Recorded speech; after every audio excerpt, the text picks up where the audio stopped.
dry, and my corner store buddy from last night that I was telling you about that didn't understand the ballot is closed on Monday. I forgot, but it doesn't matter. I have to go to the bus anyway, so I'm going to go to Dollarama. And at this point, I'd rather buy Chinese goods than American, quite frankly.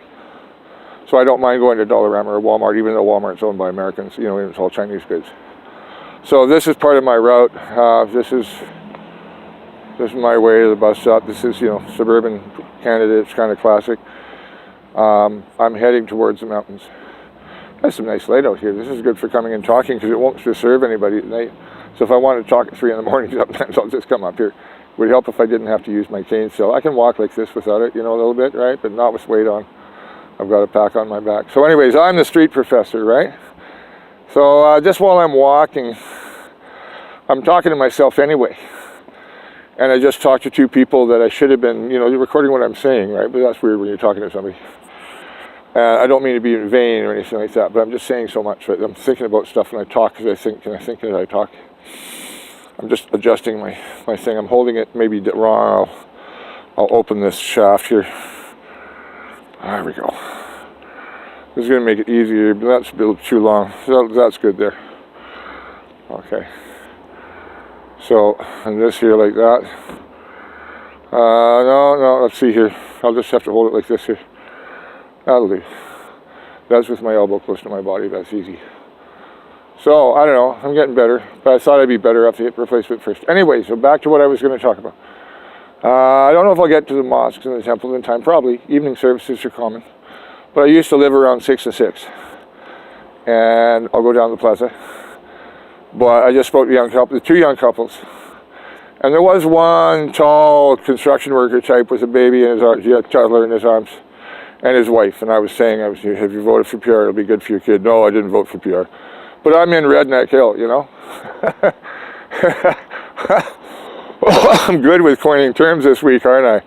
Redneck Hill. So anyways, you know, Haney has its merits. There's a lot of devoted people here, you know, to the way the place is. And they find it quite beautiful. But I won't diss where I'm living. I was said not to do that by somebody when I was back in Halifax and I spoke about Vancouver, and someone who came out and said, don't do that, which is a very Vancouver thing to do, is somebody ride you. So anyways, I'm looking forward to this.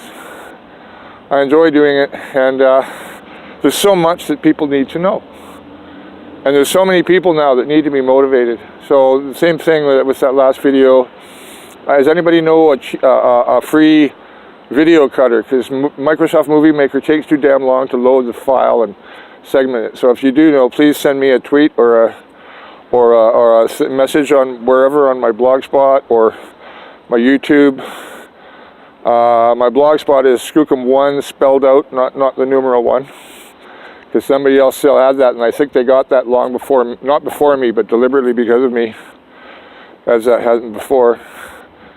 And if you don't know what Skookum means, if you're not new here, probably would learn to use the word here if you here a while. Most people don't know that it comes from a fusion of English, of a trade language in the area between the Nootka and the Chinook, which uses Chehalis, in other words, mixed with English and French and bits of Hawaiian, and I think probably Chinese. We don't know how the Chinese wrote it. I'd like to find out what's in the Chinese archive at UBC, maybe notes in the margins of books, bookkeeping, you know, about words they'd heard and wrote it out in Chinese and what it meant, right? So I'm not sure they exist. I'm sure they exist in Norwegian and German. So if you had family in British Columbia during the gold rush or since the railway time, anytime that wrote home to the country they're from, Germany, Finland, anywhere like that, right? China, Japan, Korea. Well, Koreans weren't here till recently, but certainly East Indians, as we used to call you, Indo-Canadian, I guess now. And I see such contribution to our society from all 3 groups that you all have a right to vote in this, as do your elders, okay? As do your parents. They need to understand how good it could be for their grandchildren to have a fair democracy. And many people, not just from China, but from other countries, or refugees from totalitarian states or dangerous, violent places, you know. So it's really important for everybody like that to realize that you don't want to vote for the old system, okay? Those are the people that have created the problems in Central America, not them directly, but that whole economic mindset of, you know, property is value rather than life. You know, that they place more value on property than they do on life. So, and that's why people live on the street, and why there are empty suites in the towers above them, worth hundreds of thousands of dollars. You see, so this is the low heat highway. I have to go to the other intersection to cross, and I have to like pay my attention to it when I'm doing it, and hoof it when I get there. I have to get this thing to change. I just had a girl who's working at a shit job for way too less money in the Dairy Queen, and that's the thing about the youth here. You know, including here, but when I lived in Asia, as well long ago, you know, there's always young Australians on the move, and New Zealanders also. And the reason is, you know, 14 million people. I don't know how many New Zealand has. Sorry folks, I don't know how much you have in Aotearoa. Somebody could tell me. I'm guessing 10 million. That may be way too low, 20. But I have to pay attention to the light. You know, but the reason that they can travel is their young kids, you know, from the first job they get are paid. Minimum wage in Australia is $20 an hour. You get me? Okay, that's what we've done to our kids here. The FPTP governments run by the business parties. And the NDP never fixed anything. The Union Party has never cared about the poor. I'll challenge you on that. I won't get into that right now, right? But you know, they never cared about the earth. They're all extractors, or they're dominated by extractors, right? People are in the extraction economy. Like that guy I just talked to who voted FPT because the Liberals told him to. Because the business party element has told him to vote that way. Because the other way might let radicals like me into the house. And by about that, that's what I was thinking in the parking lot when I started this on. So some friends of mine and I, off the BC Mary blog and the Tyee and other places we were writing. Okay? I should get somewhere where I'm not reflecting off the light. Hello. Don't mind me, I'm giving a street lecture on BC history. I'm giving a street lecture on BC history. I'm doing a video series, so don't mind me for finishing, but please vote for PR if you have grandkids or people that have grandkids. You want a fair democracy for Christmas? Yeah. Then please vote, go to service. You got a ballot probably sent to you, right? Vote for, I say rural, urban, proportional, mixed member, and that but vote for the new system, because the kids will grow up. We'll get better health care, you and me. I'll get physiotherapy and teeth. A few years it'll take, but the new system is the only way it will ever happen. And the bad people who ruin this province for the young people, which is what I'm saying here, right? That they want the old system so they can keep on doing it and do it again.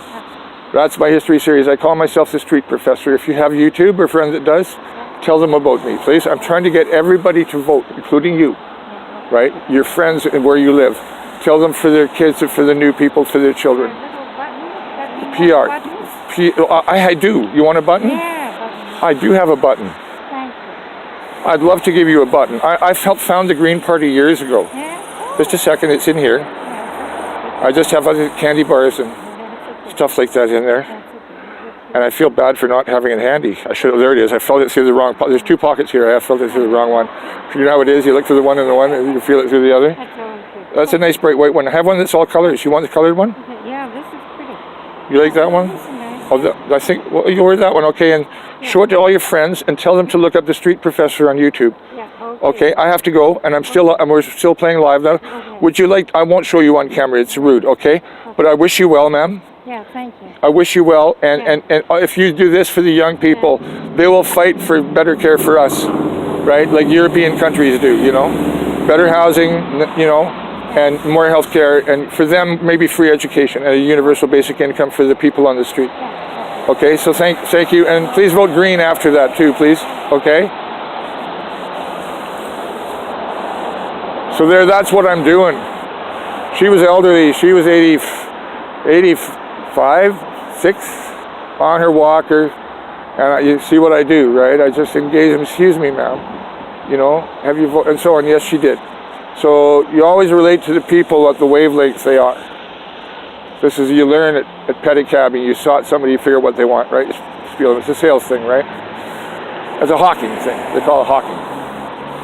So anyways, what I was telling you about my friends from that era of the being on the Tyee and straight all through the BC Rail scandal, and BC Mary got me to come. When I was in Halifax, she begged me to come back online and be part of her blog.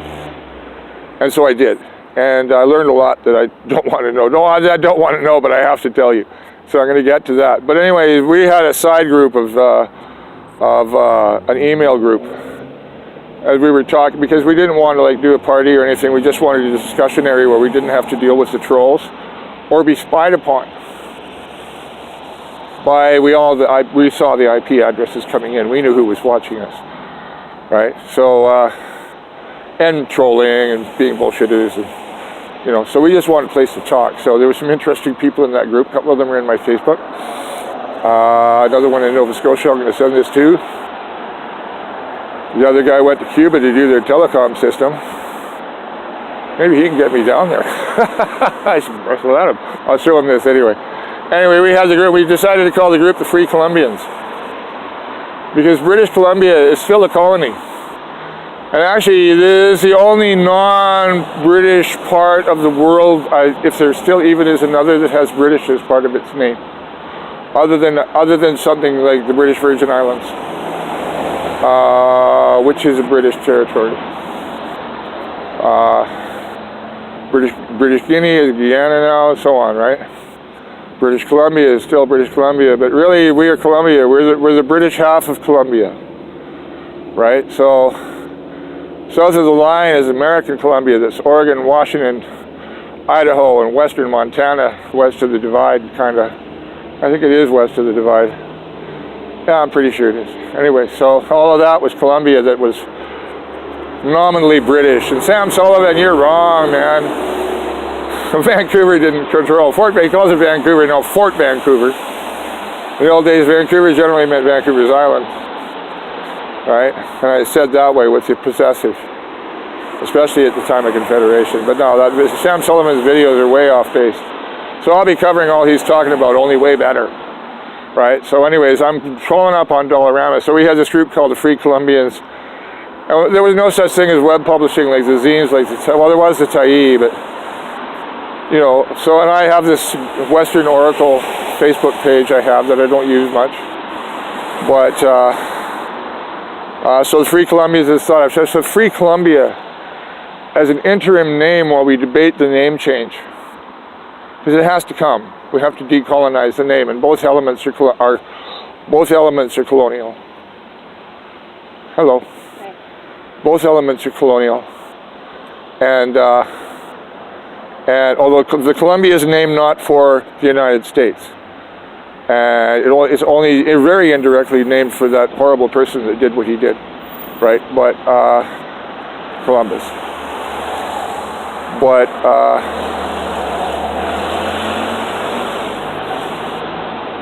it's named for Captain Gray's ship, who was allegedly the first guy to sail up the Columbia. I don't think that could be true, because not just because the natives were on it long before, but who knows who came before and then got massacred somewhere else. You know, that was a dangerous part of the world. And what happened here before contact is a very interesting story. More British Columbians should learn about the native Northwest and everything they know about, you know, not just the cultures, but what happened between all the tribes and the kind of ways that were, you know, let's call it politics. Because politics is always about power, and it's always about possessions, and it's always about blood. You know, Scandinavians, in the opening line of a certain verse of the Rune song, you know, the first line of the Rune song is Fey, which means possessions. Possessions cause grief, basically, is the first line. It says, possessions cause wolves to quarrel. Oh, okay, no, friends. Possessions cause friends to quarrel. Wolves fester in the woods. Like, in other words, all the snarling. Anyways, I'm going to do some stuff on Norse history, including possible Norse history in northern Canada. I'm going to do this thing about the Alaska boundary dispute I mentioned, which is also why I turned the camera back on. Had to do with this guy commenting on that YouTube that I don't know what it is. I'll post a link to. Commenting that most of those Americans moving into the initial wave of what I call the occupation in 1867 and onwards, into British Columbia. What should have been British Columbia was ours by treaty and by lease. So they were mostly military, mostly guys off duty and stuff like that, you know, but they were given free land in British territory and just told to take it. Americans put up forts at Tongass. They built canneries on Wales Island. There's all areas in the southeast that's on up to Stikine is definitely British Columbia. Fort Stikine was still had a British flag over it, and also the HBC lease from the Russians was still, they never let it go. They had not occupied Fort Stikine, and it had been, you know, decommissioned as a proper post, but it still had a trading license. And Buck Chiquette from Quebec found it. He's the guy that found the Stikine gold rush. And when the Americans seized all that, they made some difficulties for him to do with customs and stuff like that. And he married Chief Shakes' daughter. So, you know, the Tlingit have a lot of different elements in it. My friend David in Sitka, he has all kinds of backgrounds, speaks 7 languages, but he speaks Tlingit, and there's a very strong, vibrant culture. I'm proud of them. But that whole area, so the Americans built Fort Tongass. They took Fort Stikine and turned it into Fort Wrangell and renamed it Wrangell after the Russian governor at the time. I'm not quite sure who was the governor at the time, probably. And Juneau kind of is in what's called the Lisière, but there are maps showing only Baranof and the Western Icy Strait and Dahl Island and Prince of Wales as being Russian, and they're published internationally until the Americans started publishing fake maps. And I got into my last video about how they'd reworded the treaty, they fooled Canada and so on. So anyways, it was a very interesting comment of his, that they were all military. So that puts a whole new aspect on it, you know, the historian of BC, Judge Hoey, who's north of Mission, the highest peak is the name for him. That he tells this story, maybe it was Scholefield that had that, that's his partner, EOS, Scholefield, that there were American Secret Service agents in Fort Victoria scoping out the area after it had been established. They were emissaries, they weren't identified as such, but they were there to gather information for the US president. Okay, so this was in the time that Fort Langley was established. It wasn't the 1840s. So they were already scouting here. And all American histories that you read about the Britain dire maneuvering and scheming power and all that stuff. And Scholefield expressed a dismay at why they don't, because there's always very civil language the British use to be oppressive, right? But it's true, the Americans make up things. The Oregon country, might as well talk about that. The Oregon dispute, which has framed the modern Northwest and separated Columbia into the two, American and British, now British Columbia still, so far, right?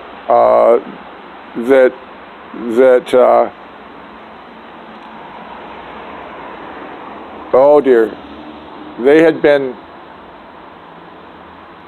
had swarmed into it right after the purchase, which is where we got to the San Juans thing, where the putsch just kept on going, and even on an island that had a British military installation on it, an American squatter moved on.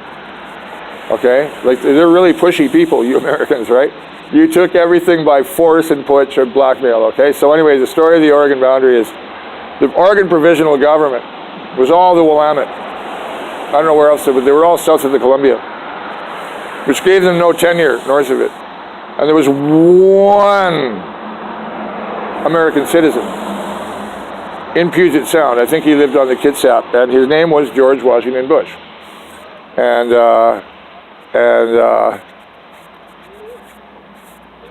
he was black. I think his wife was Native. But he got conned into voting for Oregon, you know, to take part in the referendum that was being held to decide which way the boundary should go. There were no other Americans north of the Columbia. He was the only one. He was black. And Oregon used his vote to get everything up to the 49th parallel and then populated with everybody I'm telling you about, right? But Oregon didn't allow blacks to vote. They didn't allow blacks to settle there. When Oregon became a state soon after, not very long, lots of people flooded in, man. And the terrible things that happened in Oregon, I've watched a few Oregon Native American videos, and it's sad what happened down there. I've found out quite a bit, and I'm reaching out to them and saying, I've watched your stuff, and You guys in Grand Round, you know, I'm not a bad guy. I'm very pro-native, you know. Like, you know, then I happened to speak a little Chinook jargon, you know, you didn't like her, I didn't speak it your way, and I said some more, I don't know. I wasn't telling the history your way, but my people spoke it too. It's our language also. So I speak a little bit, and I use it as my name, Skookum 1. So anyways, I'm the street professor, Skookum 1, Mike Clevin. Look me up or tag me at Bigfoot, or what am I saying? I got other side. I used to have Bigfoot Pedicab in Whistler, you see. Anyway, so that's a whole story on its own someday. Anyway, so at Big Skookum on Twitter, Tammanass Man on YouTube, Skookum1 spelled out on Blogspot, and just my name and Facebook or on Reverb Nation, and have a listen to my tunes. I'm also on SoundCloud.com, Big Skookum. Thank you for listening. I got to go inside and get some water and start my trip into New Westminster and go talk to the face and all the street people around New West. And people, please do what I'm doing, okay? Please do what I'm doing. Everyone, if you see somebody from the groups I'm talking about, the new people, that's what I call them now, to avoid any kind of racial terms.